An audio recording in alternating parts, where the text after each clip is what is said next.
por que utilizar essas metodologias ativas? Porque nós consideramos esse uso muito importante na questão do ensino de ciências.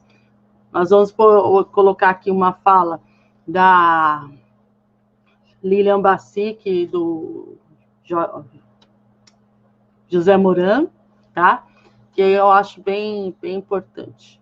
Ó, as pesquisas atuais nas áreas de educação, psicologia e neurociência comprovam que o processo de aprendizagem é único e diferente para cada ser humano, e que cada um aprende o que é mais relevante e faz sentido para ele, o que gera conexões cognitivas. Metodologias ativas englobam uma concepção do processo de ensino-aprendizagem que considera a participação efetiva dos alunos na construção da aprendizagem, valorizando as diferentes formas pelas quais eles podem ser envolvidos nesse processo para que aprendam melhor em seu próprio ritmo, tempo e estilo. O que eu coloco disso? Nós temos aí décadas, talvez séculos, mas principalmente nas últimas décadas, nós tivemos vários estudos aí sobre como a criança, como o ser humano, porque nós também nos enquadramos nisso, aprende. Juntando várias dessas teorias, né, vários desses estudos, nós fomos conseguindo perceber o que é mais efetivo aí para conseguir acessar essas áreas cerebrais, essas afetividades, essas estruturas cognitivas para que haja um desenvolvimento. Então, tanto os estudos da psicologia, tá, que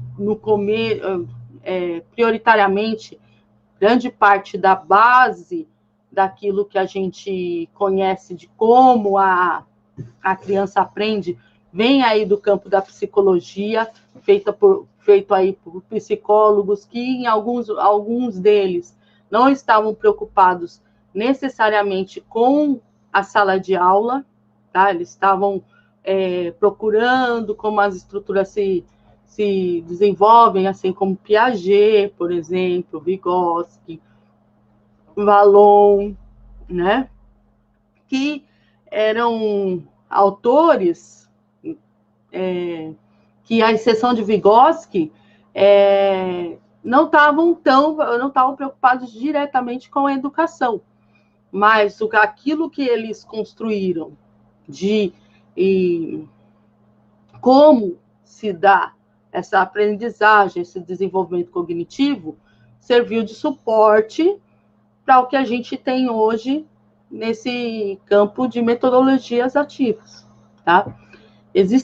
Tem outros que já pegaram um pouco mais, o pé mais lá na prática, que nem teve as experiências de Montessori, por exemplo, né, que são um pouco mais ligadas ao uso desse material concreto aí, e isso que veio da área da psicologia, associado com as experiências que a gente tem na área de educação, com vários pesquisadores também se voltando para essa área de educação, não só educadores propriamente ditos, né? Como pessoas também que de outras áreas do conhecimento que também se voltaram, de algum modo, para a questão de educação, por exemplo, sociologia, antropologia.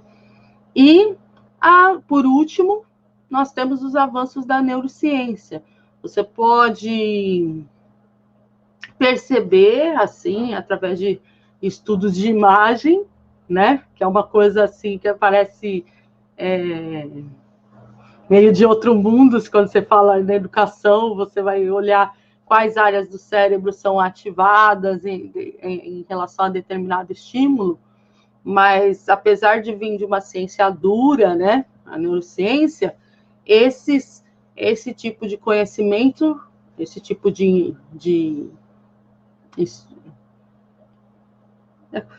que outro nome eu posso dar para esse conhecimento?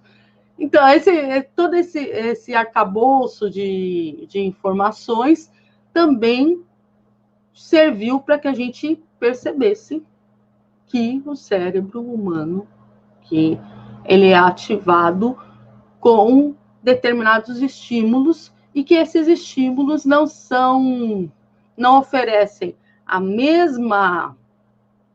mesmo tipo de resultado, o mesmo tipo de retorno em qualquer pessoa, em qualquer pessoa.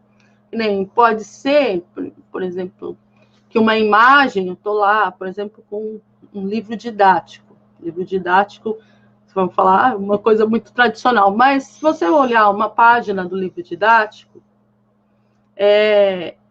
algumas pessoas vão aprender mais com o que elas estão lendo ali. Aquela linguagem escrita é muito mais significativa para elas e elas vão aprender. Outras vão focar naquela imagem, que para algumas que estão que prestam atenção só na escrita, mas predominantemente na escrita, poderiam passar despercebidos. Só que a imagem chama outras pessoas, vão olhar aquele mesmo livro didático, extrair outros conteúdos, ou até mesmo conteúdos convergentes com aquele, dependendo do quanto esse autor conseguiu casar as duas coisas, a escrita e a imagem, pode ser que esses conteúdos sejam convergentes, né? Só que a forma de acessar essa parte do cérebro que vai levar ao conhecimento daquele conteúdo foi diferente naquele aluno, naquela pessoa que acessou aquela imagem e conseguiu aprender muito daquela imagem, e aquele outro que simplesmente aquele teve que pegar a parte escrita, a leitura. Se vocês perceberem no seu próprio jeito de lidar com, às vezes, até uma coisa simples, esse livro didático aí, pode mostrar que ele é diferente de outras pessoas, né? Então, vamos continuar. Não, ainda não. Então, voltando, metodologias ativas, parei na metade ainda desse. Então, a gente usa metodologias ativas para que a gente possa acessar também esses outros sentidos, para que você consiga atingir um número, uma quantidade de pessoas maior, você consiga atingir o seu público-alvo, né? Que, apesar de a gente chamar público-alvo, parece que você tem seja pontual, né? Eu vou atirar uma flecha, acertar exatamente ali no meio, é meu alvo. Não é exatamente assim, porque como nós somos diferentes um do outro, né? Mesmo pessoas que convivem o tempo inteiro, que nem eu e o Emerson, nós somos casados, tá? Então, nós convivemos o tempo inteiro. Porém, nós temos formas diferentes de ser, formas diferentes de aprender. O jeito que ele estuda é diferente do jeito que eu estudo. E porque nós temos essas nuances aí nesse sentido. E quando a gente vai pegar um público diversificado, com certeza você vai ter várias formas de aprender, com vários focos de atenção, ritmos diferentes, o tempo também que é usado para cada aprendizagem também diferente. Então, vamos continuar. Nisso a gente entra ali nos estudos de Howard Gardner. que ele estudou? Tipos de inteligência. Ele chegou a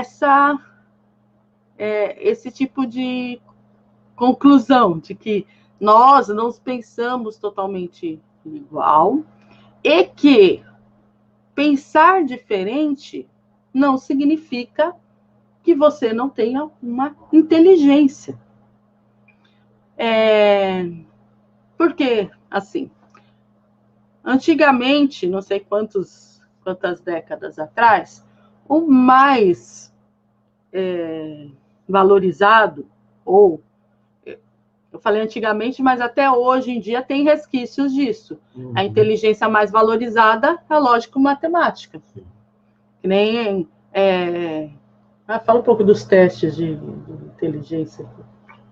Raven, o teste de QI mesmo, eles são testes específicos para avaliar a inteligência lógico-matemática que estão relacionados à questão numérica mesmo, à questão da matemática, né? E tendo isso por base, a gente valoriza muito, pensa muito que uma pessoa é inteligente simplesmente porque ela sabe calcular, sabe raciocinar matematicamente, né? Só que, segundo esses 9 tipos de inteligência, nós temos várias inteligências. Todos nós temos algum tipo de inteligência. Não é porque você não pensa logicamente que você não vai ter conferido a você algum tipo de capacidade de inteligência mesmo, né? Então, junto com além da lógico-matemática, acho que a linguística também, em alguns pontos, já foi valorizado por causa da oratória, né? Uhum. Que também é valorizado, também foi muito valorizado em alguns momentos históricos, né?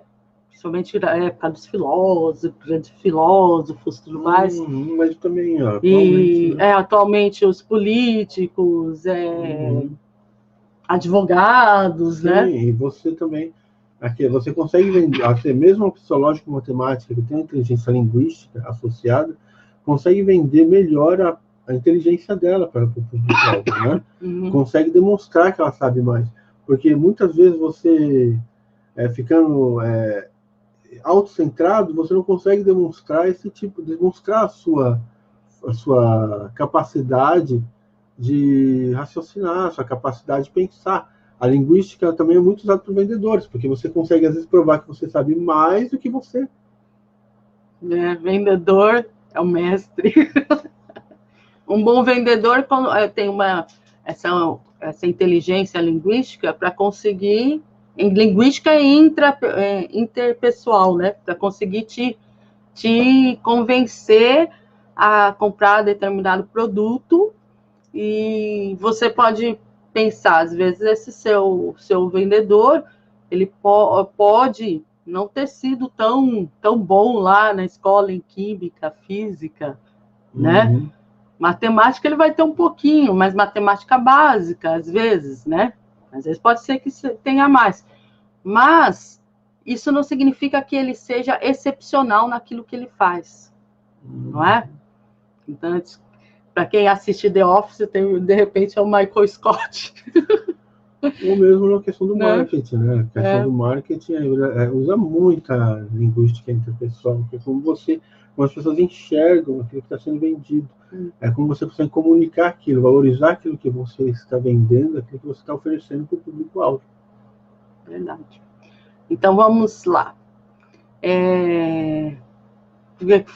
Falado isso, então vamos ver nossos 9 tipos de inteligência aqui que foram descritos até o momento, né?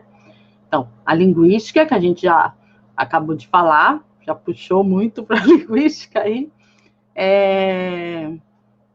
que vai ser você ter habilidade com as palavras, você conseguir, às vezes não pode ser não ser um orador também, pode ser que você tenha uma inteligência linguística, mas mais voltada para o interno, então você vai acabar escrevendo melhor, né?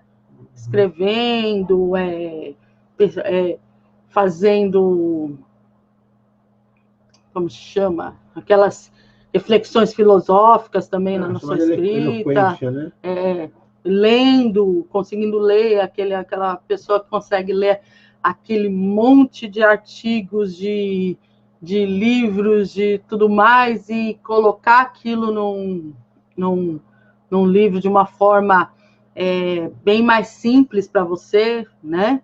Que dá para a gente entender o quanto nós devemos a essas pessoas, né? Porque às vezes tem conhecimentos teóricos tão profundos, tão difíceis de entender, porque nem sempre aquele autor que traz elementos bons aí para sua pesquisa ou para sua aprendizagem, escreve numa linguagem tão fácil de entender. Outro com uma capacidade linguística que verse um pouco mais com esse popular, consiga passar isso para você. Inclusive, isso tem sido usado muito hoje pelos grandes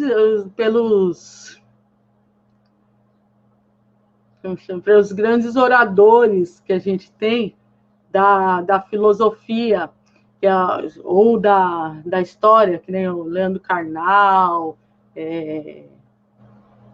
como chamou? Mário Sérgio Cortella, ai, meu Deus, esqueci o nome dele. Mas ele é muito divertido. Tem um que é super divertido na forma de falar as coisas. Eles pegam conteúdos bem complexos que foram resultado de muita leitura, muito conhecimento, só que todo aquele conhecimento vem num vídeo para você simplesinho ali, que você pode ligar com a sua vida. Uma competência linguística, uma inteligência nesse setor. Não significa que, por exemplo, eles estejam lá muito hábeis a fazer integrais, por exemplo, resolver integral, né? Lógico-matemática, lidar com números, charadas, equações difíceis, é a que a gente mais conhece.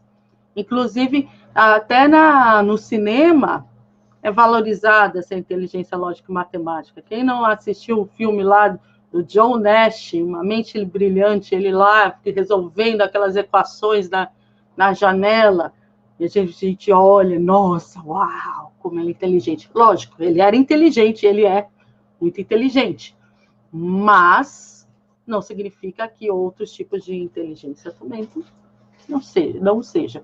Espacial, perceber o mundo visual e espacial de forma precisa. Eu vou dar um exemplo, pessoal. Eu tenho dificuldade extrema com mapa, sabe? Eu tenho facilidade em algumas outras coisas, mas ler um mapa parece uma coisa mais... a coisa mais simples do mundo. Não para mim.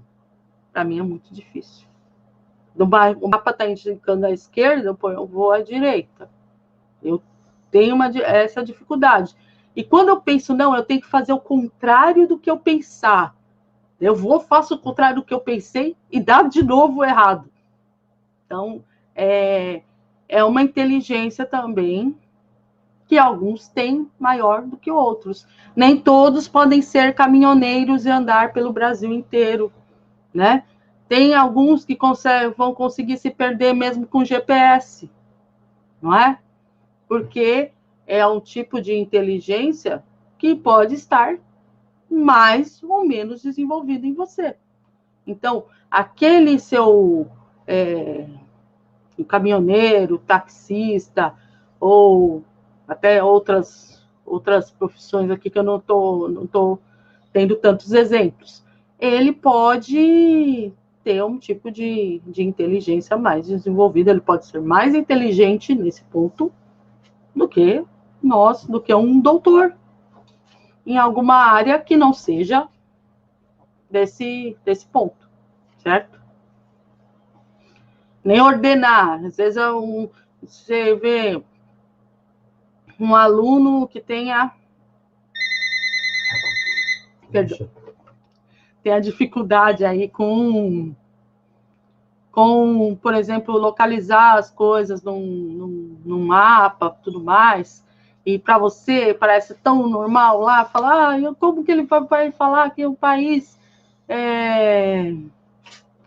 confundir o que é o Brasil, o que é a América do Sul, sendo que não dá para ele entender que o Brasil está dentro da América do Sul e não são coisas separadas. Às vezes isso também porque ele tem essa dificuldade com o espacial. Não que ele não seja tão inteligente espacialmente, ele está aprendendo também vai desenvolver isso.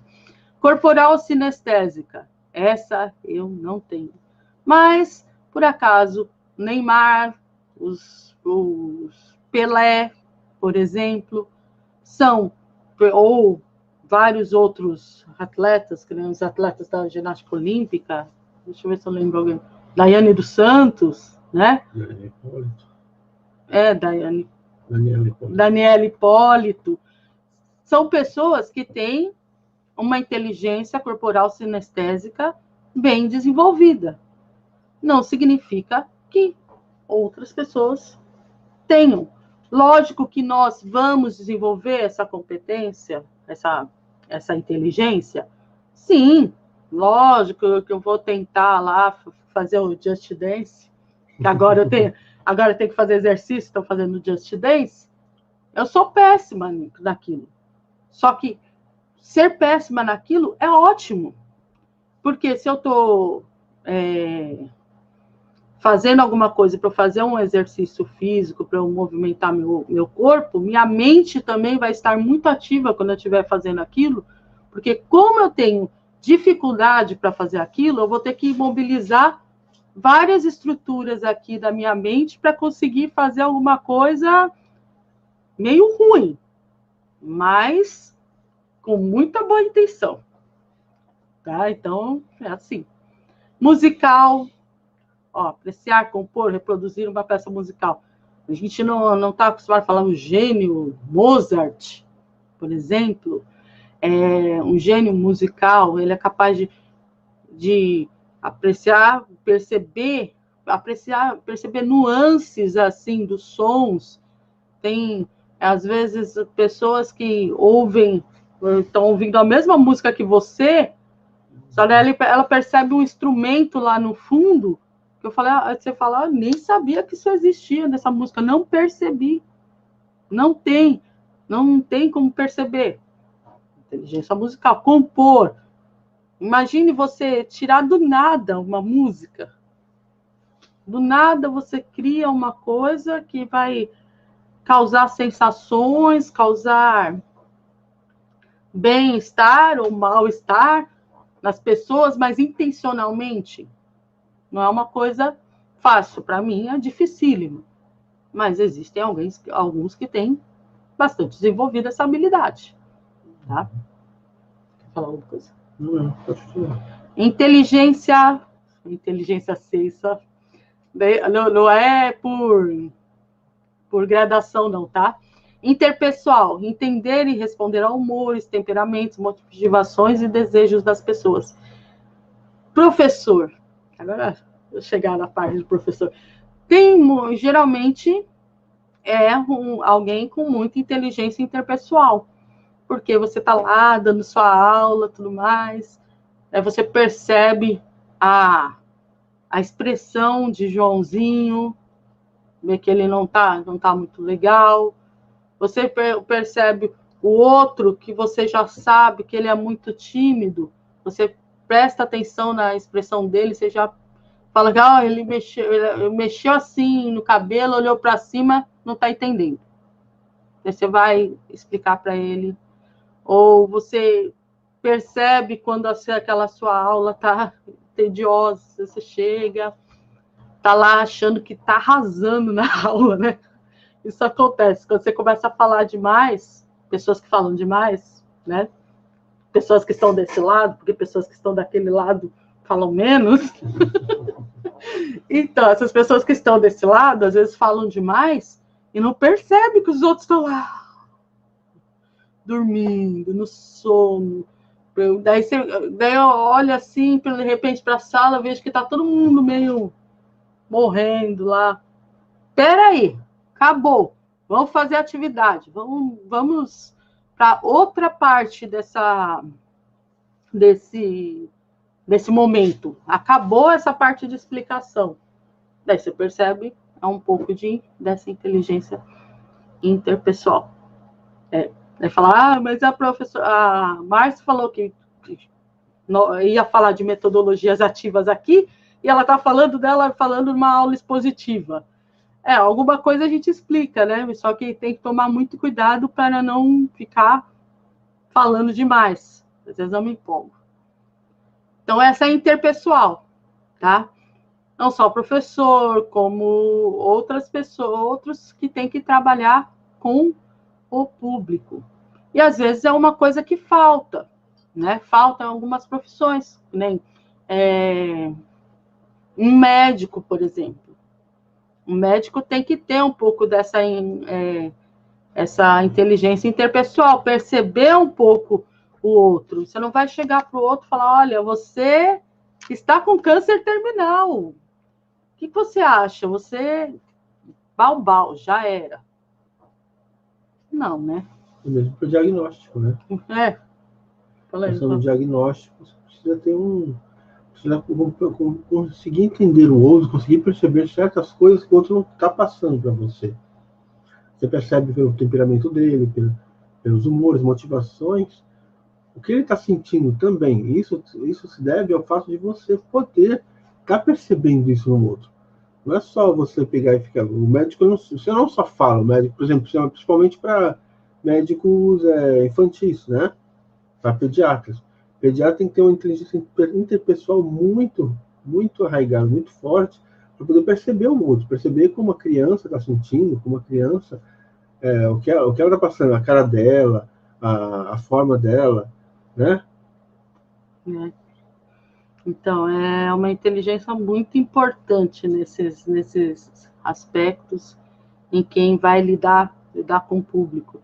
E acaba sendo ignorada justamente por causa dessa visão de que a inteligência tem que ser lógico-matemática, linguística, tem que ser ali no papel, no...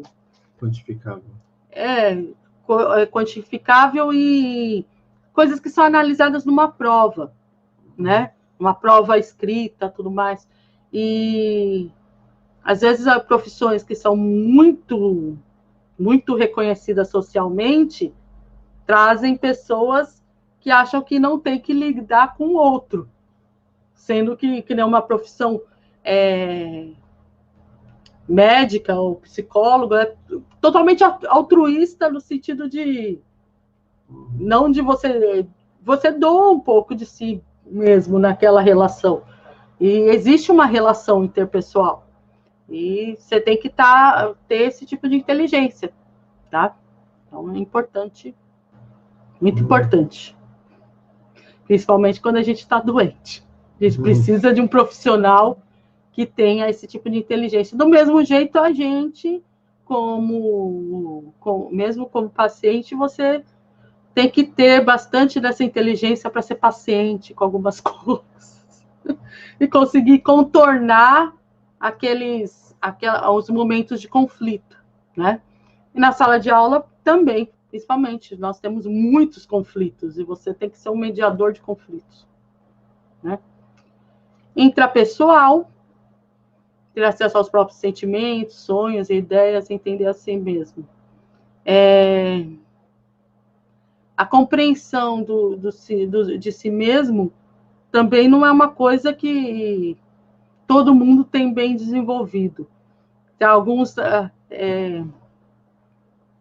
dentro da inteligência, alguns são mais voltados para o interno e outros mais para o externo, né? E isso também reflete no desenvolvimento de qual inteligência vai se desenvolver mais. Alguns pontos, né? Porque tem alguns voltados para o interno que vão ter conflitos também. Né? Mas você ter acesso aos seus próprios sentimentos também é uma forma de inteligência, mas também pode refletir na forma como você vai lidar com o outro também. Porque você, mesmo se compreendendo, você consegue compreender o outro também, né? Uhum. É nisso que se casa com a inteligência interpessoal, que o psicólogo, o médico, ele tem, para as pessoas que não conseguem traduzir os próprios sentimentos, eles têm que ter essa capacidade, essa sensibilidade para poder acessar a intrapessoal da outra pessoa, né? Uhum. Eu tenho, vou dar um exemplo, que nem às vezes você sabendo que você tem momentos que você não está bem, sabe? Às vezes eu chego e falo, olha, hoje eu tô irritada, sabe? Mas é bom você saber que é um dia que você não está se sentindo bem, que você está irritado, para você evitar passar isso para o outro e saber que se você também passou esse limite, que foi algo que não foi adequado. Você poder se desculpar, você poder voltar atrás. Mas, sabendo que você tem os gatilhos, que você tem alguns momentos, alguns dias, algumas situações que você não está bem, você consegue tolerar isso no outro. Que nem eu já tive dia de chegar no ensino médio e ter aluno que já jogar tudo em cima de você, sabe? Vir brigando por causa de uma coisa minúscula, assim, falar, eu errei. Tem uma coisa para eu corrigir, por exemplo, esqueci de não estar computado ali uma nota de uma atividade que uma aluna entregou e eu tinha que colocar aquela nota, mas eu errei. A aluna veio falar comigo, eu falo, olha, eu errei, eu vou corrigir. E a pessoa continua brigando com você. Ela não está nem ouvindo o que você está falando, ela está brigando. Daí você tem que conter a sua raiva, porque na hora que a pessoa briga com você, você quer pôr aquela reação para fora, conter e perceber, olha, não é comigo a situação está fora de mim. Eu falo, olha, calma, você quer ir um pouco lá, depois você volta, conversa comigo, ou se acha que isso vai deixar a pessoa mais irritada, interpessoal, você chegar e falar, olha, tentar falar mais calmo, usar essa fala mais calma, mostrar que está tudo bem ali e perdoar. Não estou sendo religiosa, mas você libera esse perdão para essa pessoa, sabe? Porque naquele dia, sabe, aquele dia ela não está bem. Ou a pessoa, você não, sem motivo, um aluno vem e te ataca de alguma forma, está muito irritado com alguma coisa, fala, olha, faz o seguinte, sai um pouco, vai lá fora, eu não tô te expulsando, não, você vai lá fora, lava o rosto, vai no banheiro, depois você volta, quando você se sentir preparado, você volta, daí a gente conversa. Porque dá uma quebrada ali. Que às vezes é muito difícil você lidar com esse tipo de situação. E vai acontecer, porque todo mundo tem um dia ruim. E você vai encontrar o dia ruim do seu aluno também. Vai existir esse dia e essa inteligência é importante para administrar esse tipo de coisa. E outras mais, eu só estou lembrando de algumas. Né? Uhum. Quer falar? Então, só frisando que, no caso que você falou, é o casamento entre a intrapessoal e a interpessoal que leva à compreensão do outro, né? Que é você saber que você tem acesso aos seus próprios sentimentos, você conseguir lidar com eles, e a partir deles lidar com o outro. Saber que o outro também é passível dessas motivações que podem levar ele a, enfim, a perda de paciência, a raiva, a irritação. São coisas do dia a dia que acontecem com todo mundo, né? Mas tendo essa compreensão, você consegue lidar melhor e não levar para o pessoal. Verdade. Eu tenho alunos que estouraram bem comigo e que são excelentes amigos hoje. Amigos depois de deixarem de serem alunos, mas só que depois, durante o processo de ensino também, às vezes aquela pessoa se sente meio que grata por você ter compreendido aquele momento. Aquele momento que nem ela estava no domínio de si. Então, ó, naturalistas, olha, agora é a vez de vocês. Nossa, reconhecer a flora e a fauna para fazer distinções no mundo natural e ter sensibilidade, tá? Não é todo mundo que vai ter essa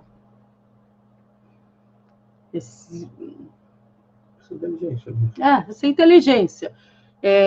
Valorizar esse contato com a flora, com a fauna, observar também o equilíbrio entre essas coisas, ter, às vezes, menos medo em relação a algumas coisas, se sentir integrado a esses sistemas. Esse meio, né? Poder conseguir ter contato com esse mundo, né? Você precisa ter uma sensibilidade mesmo para preservar. Você precisa reconhecer a importância daquilo e reconhecer como aquilo faz, como você está integrado naquele mundo também, faz parte de você, né? A sensibilidade vem dessa integração, vem desse sentimento de pertença que você tem a esse mundo, né? Não é à toa que, se você pensar em termos de desmatamento, degradação da natureza, isso tem a ver com as pessoas que não se sentem integradas a isso, fazem aquilo como se fosse uma coisa diferente delas, que estivesse além delas, entendeu? Para você poder se reconhecer dentro daquilo, você vai ter uma condição que vai te fazer querer trabalhar melhor com aquilo, vai querer lidar com aquilo, se integrar com aquilo, né? E existencial, capacidade de abordar questões profundas sobre a existência humana. Filósofos. Nossos queridos filósofos, né? Que também se integra as outras inteligências do mesmo jeito, a interpessoal, intrapessoal, né? Para conseguir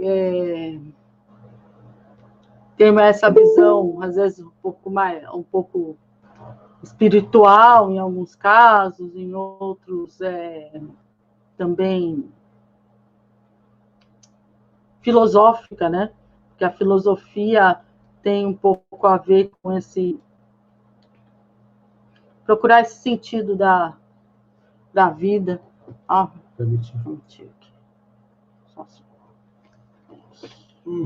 Vale frisar que essas inteligências, elas todas não significa, você tem uma, não significa que você não tem a outra, né? Que saiu aqui.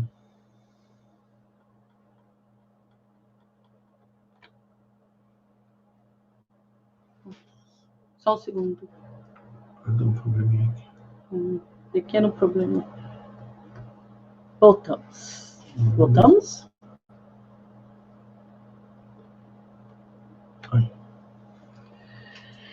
Então, pode falar o que você estava falando. Então, todas as inteligências não significa que possuir uma inteligência você não vai ter a outra, né? Você pode ter linguística, assim como pode ter lógica, matemática, espacial, né? O que significa que você vai ter mais enfatizado uma delas em si, né? E você vai ter mais expressão daquela inteligência em si mesmo, né?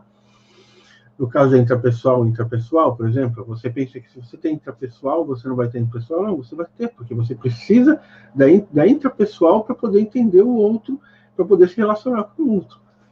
No caso da existencial, às vezes você precisa da intrapessoal para poder abordar questões profundas sobre a existência humana, porque a existência humana está correlacionada aos seus sentimentos e à ideia de si mesmo no mundo. E nós temos todas, todas essas capacidades a gente tem, né? Todas essas inteligências, só que em gradações diferentes. Em algumas você sobressai mais, em outras você tem menos desenvolvido. Menos desenvolvido significa também que não é aquilo, não. Tem um dom, um talento, ou uma coisa que veio só divina, assim, que você já nasceu com aquelas características. Não, justamente por isso que a escola é importante, porque nós vamos desenvolvendo essas inteligências. Os vários caminhos que eu tracei na minha vida me levaram a esse tipo de inteligência, as inteligências que eu tenho. É claro que pode ser que alguns eventos que sejam físicos aí, em questão, neurológicos, possam influenciar também. Só que a parte que nós vamos atuar, a parte majoritária do desenvolvimento, ela é dinâmica e ela pode sofrer essas interferências do meio, tá? Então, se eu tivesse nascido em outra família, e essa família, por exemplo, uma família musical, eu não sei nada de música, mas talvez se eu tivesse uma família que, quando criança, que tocasse, que cantasse, que não sei o quê, talvez eu tivesse esse tipo de inteligência. Ou, se de repente, eu sou péssima também em corporal sinestésica, se eu tivesse uma família que valorizasse bastante os esportes, tudo mais, não foi o caso, né? Minha família era bem sedentária, talvez o meu modo de me relacionar com o mundo e, em consequência, o desenvolvimento desse tipo de inteligência teria tido outro caminho, né? O que não significa que se você não vier de uma família sinestésica ou espacial, ou lógico-matemática, você não possa desenvolver outras inteligências. Tá aí o porquê de uma educação bem fundamentada, bem estruturada, né? Que possa desenvolver todas essas inteligências em você. Se você, de repente, gosta da musical, não vem de uma família musical, e a escola estimula isso em você, ou você procura aprender aquilo, você vai desenvolver aquela inteligência também. Nem nossa família está virando musical, nossos filhos estão aprendendo música, eu não sei de onde veio esse interesse, mas porque também tem como, se você tiver vontade também de aprender coisas novas, você tem essas condições de aprender coisas novas e desenvolver outras inteligências. No caso, na escola, a gente, sabendo que tem essas inteligências, a gente vai tentar tocar um pouco em cada. Isso que a gente vai tentar fazer com as metodologias ativas. Vamos para o próximo? Será que eles querem falar alguma coisa? Gente, eu vou dar uma olhada no chat.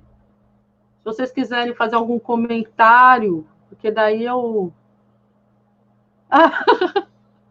Aí eu vi uma aqui da Stephanie, eu achando que era doida por conseguir me perder com o GPS. Estamos juntos.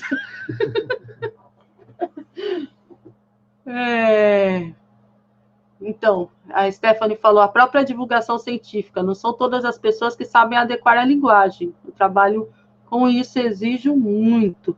Verdade.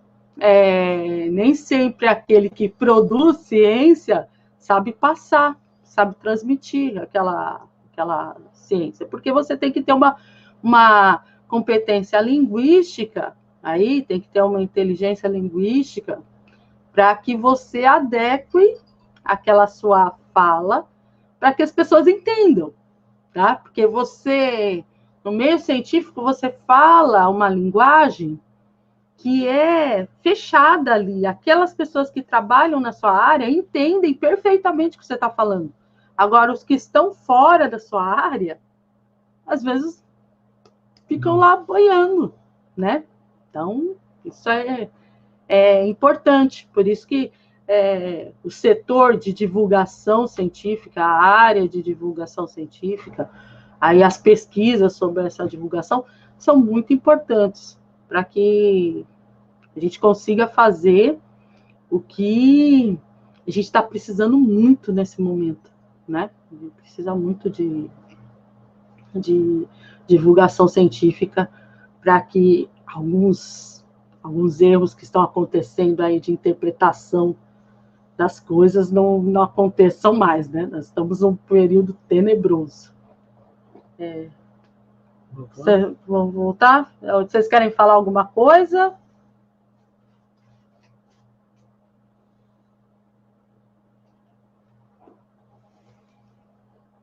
Alguém? Tá bom. Passar.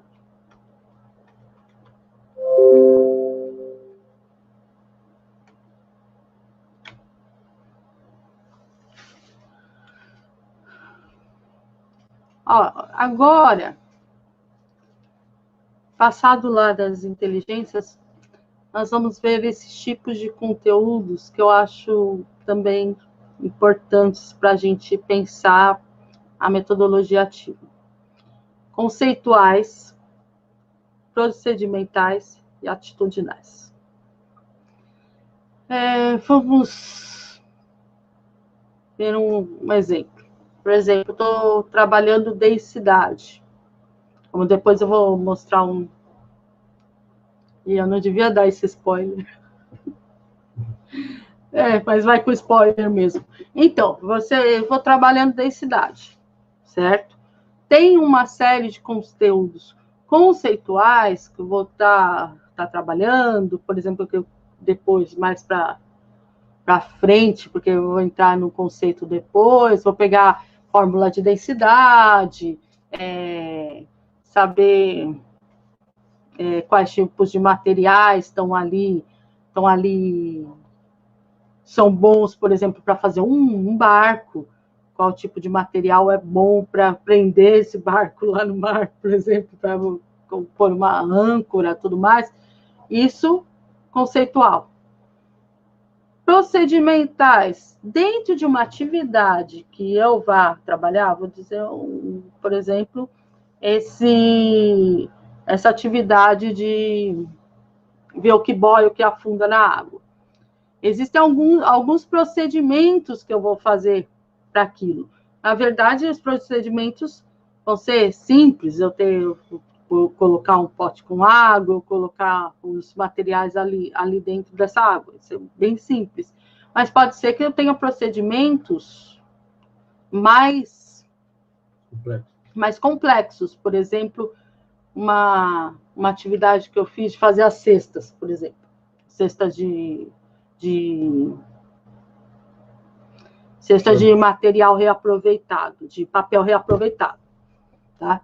O meu conteúdo conceitual era eu trabalhar com reaproveitamento de materiais, tá? Reaproveitamento de materiais, lá, os 3, 4, 5 R's, cada vez coloco um R a mais, mas estou trabalhando com isso, conceito.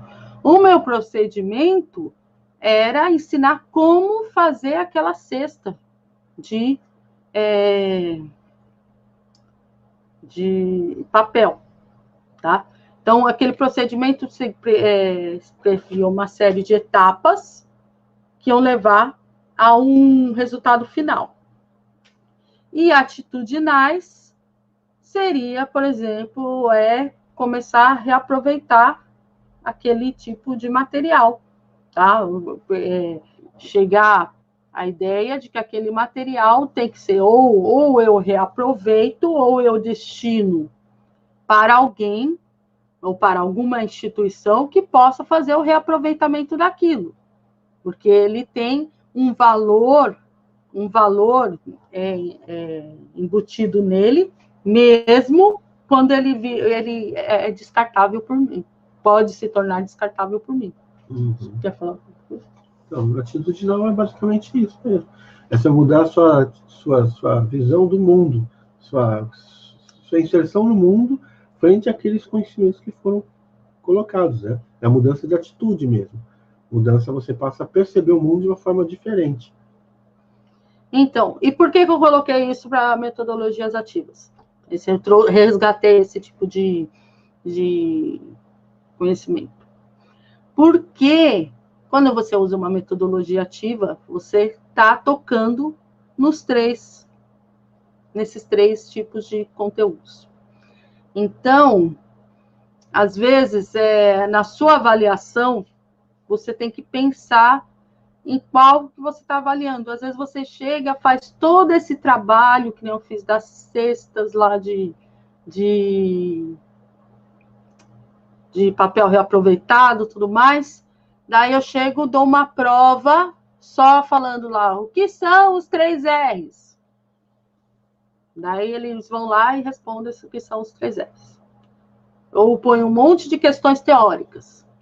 Só que eu gastei 4 aulas, né?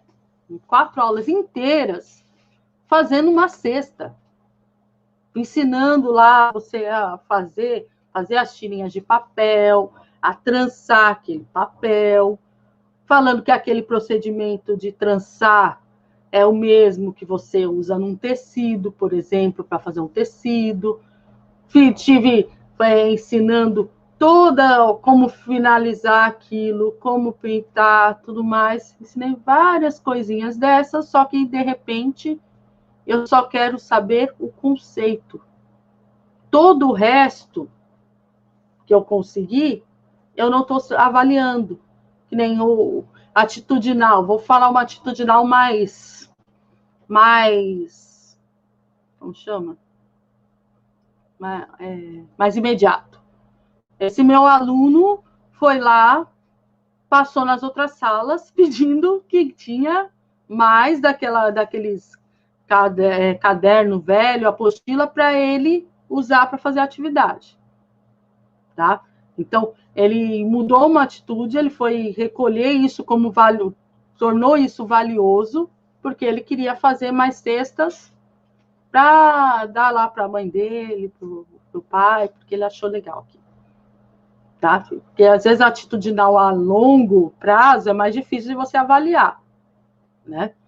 Então, teve essas coisas que mudaram, que foram trabalhadas, só que só estou avaliando uma delas.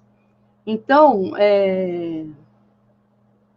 quando você vai fazer uma avaliação, é bom você pensar nessas outras, avaliar essas outras também, né? Nem até em avaliação teórica dessa da sexta, eu fiz a sexta, valia a nota. Quem tinha chegado até certo ponto, 1 ponto. Quem ia um pouquinho mais, 2 pontos. Quem ia um pouco mais, 3 pontos, que era o que valia a sexta. Porque, às vezes, a pessoa não conseguia avançar, porque era difícil, ela precisava da ajuda dos colegas, era uma coisa que era em grupo, o que eu achei legal, porque um tinha que ajudar o outro, isso era essencial, eles aprendiam também como um tinha que depender do auxílio do outro. Então, isso eu avaliei também, tanto na prática, como até na minha provinha, pois lá, quais são os passos para fazer uma cesta? Por que eu pus essa parte também? Porque tem alguns que não têm essa habilidade sinestésica, conseguir fazer aquela cesta. Só que eles sabem certinho os passos que são para fazer. Sabe a pessoa que ela sabe os passos, mas ela não sabe fazer? Acontece também. Porque são tipos de inteligências diferentes. Lembra quando eu falei lá da minha inteligência sinestésica, que é um lixo muito ruim? Então, sabia que eu já ensinei criança a nadar? Acreditam nisso? Eu não sei nadar. Não sei até hoje. Mas eu fui me ensinar os passos de como ensinar uma criança a nadar. E eu estava numa escola particular que me obrigava a ensinar as crianças isso. E eu esqueci. Foi irresponsabilidade deles deixar também, eu era muito novinha. Mas meus alunos aprenderam a nadar. Eu sabia todos os passos do procedimento, mas fazer que é bom. Mas eu aprendi alguma coisa? Aprendi. Tá?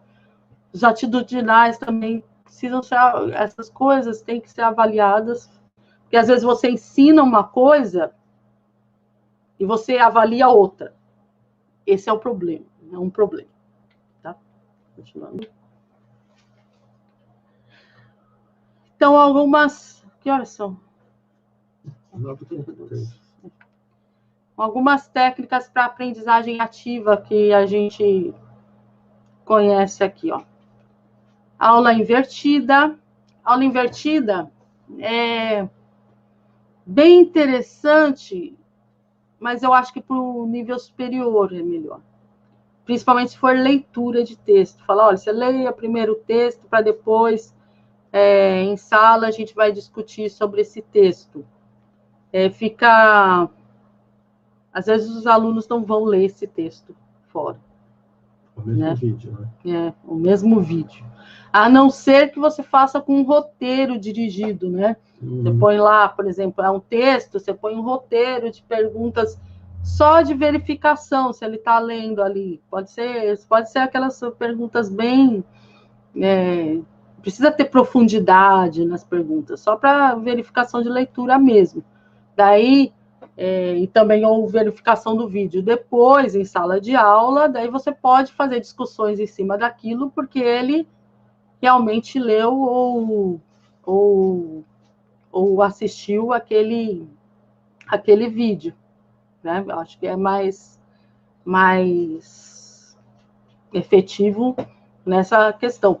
É valioso, é extremamente valioso você chegar, os alunos já terem aquele conhecimento sobre o assunto prévio, e você poder trabalhar em cima das dúvidas deles, ou de análises mais profundas daquilo, é muito legal, né? Então, essa aula invertida é bastante proveitosa. Você pode fazer também em cima de jogos, né? A criança jogar antes, né? Você dá um determinado jogo que elas vão jogar e depois vocês vão fazer as discussões nessa aula. Daí pode ser até mesmo no presencialmente, você pode deixar uma parte da aula para as crianças vivenciarem esse jogo, essa experiência, e depois você vir com essa aula com teórico. Fica muito mais rico quando você faz essa inversão. Você, no ensino superior, você viu bastante disso, né? Sim, nas aulas de medicina, principalmente, o pessoal trabalha bastante com questão de aula invertida. Você chega, lê o texto, vê o vídeo e discute na aula a partir da investigação daquele problema, né? Você pega e coloca questões e você vai montando equipes e vai a partir daqui trabalhando. É uma técnica bem fundamentada, bem poderosa, que leva a mudar conceitualmente toda a sua bagagem teórica, né? Toda a sua vivência e toda a sua forma de agir no mundo. Só que eu acredito que para crianças tem que ter um certo cuidado, uma certa delicadeza para você estar trabalhando de forma que ela possa estar entendendo aquilo, porque ela não vai chegar e na aula, antes da aula, ler um texto, ou dependendo do vídeo, se não for um vídeo divertido, pegar e assistir por livre e espontânea vontade, né? Você pode reservar um tempo na aula para estar fazendo isso. Isso é bem interessante. Isso você vê no curso de botânica, era assim, né? Uhum. Então, curso de botânica, o pessoal tinha horário de aula e reservavam, durante a aula, meia hora, 30 ou 40 minutos, para estar vendo o vídeo, ou estar lendo o texto, ou estar fazendo um experimento, dependendo com o auxílio do professor, né? Com o auxílio das tutoras, enfim. E você poderia realizar mesmo à distância esse tipo de aula. Por exemplo, fazer a dessecação de uma flor, você poderia fazer por meio a professora ia te auxiliando e te mostrando os passos que você deveria estar fazendo para estar dessecando aquela flor, por exemplo. Ou mesmo para estar assistindo os vídeos, para estar discutindo durante o vídeo, dar uma parada, dar uma falada com os professores, pergunta, porque o professor estava tinha deixado reservado aquele momento para estar sanando ou para estar discutindo com você aquilo que você estava vendo. Uhum. Então, e ela no caso que você falou da medicina, né, associado com essa investigação em problemas também, né? Uhum. Você ia pesquisar primeiro sobre aquilo. Não, a pesquisa já era orientada pela investigação, não era? A pesquisa era orientada pela investigação. te dava um texto, por exemplo, um caso teórico. Esse caso teórico, você chega, lê ele, a partir do caso teórico, você vai montando perguntas e traçando perguntas para aquele caso. O porquê daquilo que se deu, o que aconteceu, o problema em si, né? E a partir daqueles problemas, você traça como resolver ele. E a partir daquelas traçando como resolver ele, você vai procurar textos que te levem àquela resolução. E na próxima aula, na aula seguinte, você vai discutir com o professor e o professor vai te orientando onde você está conseguindo, onde você conseguiu acertar, onde você conseguiu errar, ou onde você está se aproximando mais da solução. Continuando. Por exemplo, ó, vou dizer, eu dou um problema para vocês. Eu tenho um paciente que está urinando muito, está tendo muita cãibra e... O que mais posso pôr? Está urinando muito, tendo muita cãibra e tendo muita sede. Daí eu ponho para os meus alunos pesquisarem por que ele está sentindo isso.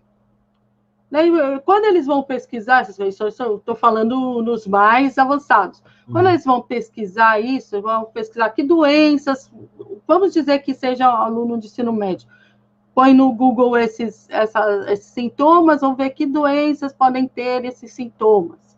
Daí eles vão pegar, cada um vai achar determinadas doenças, o porquê daqueles sintomas, tudo mais, a gente traz para a sala de aula e vamos discutir qual deve ser esse problema, por que ele está apresentando isso, a partir do que você achou ali numa pesquisa simples no Google, que qualquer um pode fazer, tá? Uhum. Se eu estou num nível mais avançado, posso pedir artigos científicos, alguma coisa mais avançada, né?